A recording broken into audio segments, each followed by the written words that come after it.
ഇന്ന് നിങ്ങളുടെ മുമ്പിൽ അവതരിപ്പിക്കാൻ പോകുന്നത് നമ്മൾ സം പ്രൊഡക്റ്റ് എന്ന ഫോർമുലിനെ കുറിച്ചാണ്. കാരണം നമുക്കിവിടെ വന്ന് എന്ത് ചെയ്തു, ഒരു ടോട്ടൽ എന്നൊരു ഹെഡിങ് എഴുതി, അതിനുശേഷം നമുക്കിതിൻ്റെ ടോട്ടൽ കാണാം. അപ്പോൾ ഈക്വൽ ടു ഇടുക, അതിനുശേഷം ക്വാണ്ടിറ്റി ഇൻറ്റു റേറ്റ് എന്നിട്ടതിന് ശേഷം നമുക്ക് എന്ത് ചെയ്യാം, ഇതിൻ്റെ ടോട്ടൽ കാണാം.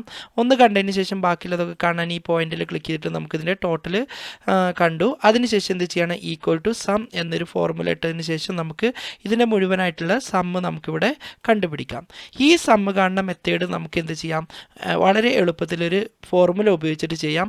അതിന് നമ്മൾ യൂസ് ചെയ്യുന്ന ഫോർമുലയാണ് സം പ്രോഡക്റ്റ്. അപ്പോൾ എങ്ങനെ സം പ്രോഡക്റ്റ് യൂസ് ചെയ്യുന്നത് നോക്കാം. അപ്പോൾ സം പ്രോഡക്റ്റ് യൂസ് ചെയ്യാൻ വേണ്ടിയിട്ട് ഈക്വൽ ടു ഇടുക, അതിനുശേഷം ഇവിടെ വന്ന് സം പ്രോഡക്റ്റ് എന്ന് എഴുതുക, അതിനുശേഷം ബ്രാക്കറ്റ് ഓപ്പൺ ചെയ്തു, അതിനുശേഷം അറേ എന്നുള്ള ഭാഗത്ത് ആദ്യത്തെ ഈ കോളത്തിലുള്ള ഡാറ്റാസ് സെലക്ട് ചെയ്യുക, അതിനുശേഷം ഒരു കോമ ഇട്ടതിന് ശേഷം രണ്ടാമത്തെ കോളത്തിലുള്ള ഈ ഡാറ്റാസ് സെലക്ട് ചെയ്യുക, എന്നിട്ട് ബ്രാക്കറ്റ് ക്ലോസ് ചെയ്ത് എൻ്റർ അടിച്ചാൽ നേരത്തെ ചെയ്ത അതേ ആൻസർ നമുക്ക് ഈ ഒരു സം പ്രോഡക്റ്റ് എന്നുള്ള ഒരു ഫോർമുല ഉപയോഗിച്ചിട്ട് നമുക്ക് ചെയ്യാവുന്നതാണ്.